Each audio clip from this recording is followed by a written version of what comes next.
Hello, magandang araw mga kabayan. Napakabilis po ng panahon at weekend na naman. So ngayon, bago po tayo mag-umpisa tulad ng dati, tayo po yung magpasalamat sa ating Panginoon dahil sa mga biyayang ating natatamo sa araw-araw at sa mga biyayang ipagkakaloob pa niya sa atin. So salamat po, Panginoon. Thank you. So, what's up mga kabayan? So, another week, another recipe na naman po. So, mayroon akong ihandog sa inyong recipe ngayon. Medyo complicated siya. Ika nga nagdaan tayo sa isda, nagdaan tayo sa gulay. Ngayon, sasamahan naman natin siya ng isang recipe na pwede mong i-consider na pang fiesta. Yung bang medyo madalang siyang lutuin pero masarap siya. Marami siyang rekado pero doable. Ika nga, doable siya. So ngayon ang pagsasamahan nating lutuin ay menudo.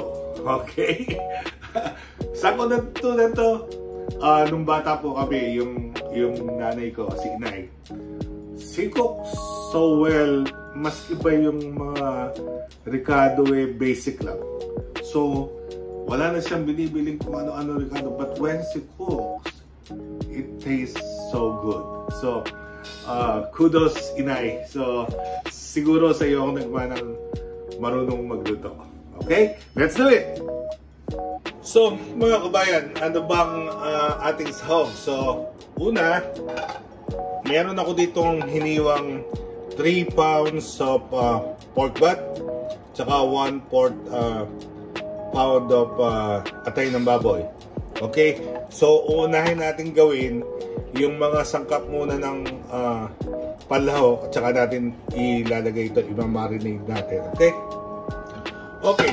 So, dito na natin sa imamarinate para tipid tayo sa lalagyan. Una, ilalagay natin half a cup of toyo. So, pangalawa, nagpiga ako ng 2 lemon. Okay. Pangatlo, gloves. So, we can do it better. Ako ditong, kabayan, ang naiba po dito ang gagamitin natin sibuyas yung sibuyas na pula para mas malasa siya. So, idadump lang natin dyan yan. Bawang. At how do you call this? Green bell pepper. Ito pong kamatis ay optional. Meron pong iba hindi gumagamit ng kamatis. But ako po, ito yung natutunan ko kay inay. Lagyan mong kamatis para pantanggal ng lansa. Okay? So, ang isusunod naman po natin ay isang rino. So, ayan. Lalagyan din po natin siya ng konting pickles. Pagpalasa lang po. Pampatamis ng konti. So, all you need to do now is lalagyan din po natin siya ng konting butter or star margarine. Or, mas optional din po ito. Kung wala ay wala. Kung meron, pwede. Kompleto na po ang ingredients natin yan. Ang gagawin lang natin ngayon ay ating lalamasin para maghalo-halo yung flavor niya. Tapos, ihahalo po natin ng karne. Yan. So mga kabayan, after 30 minutes of marinating, we can now start cooking it. Ika nga, isasangkutsa na natin. First is, i-ano natin siya sa high fire.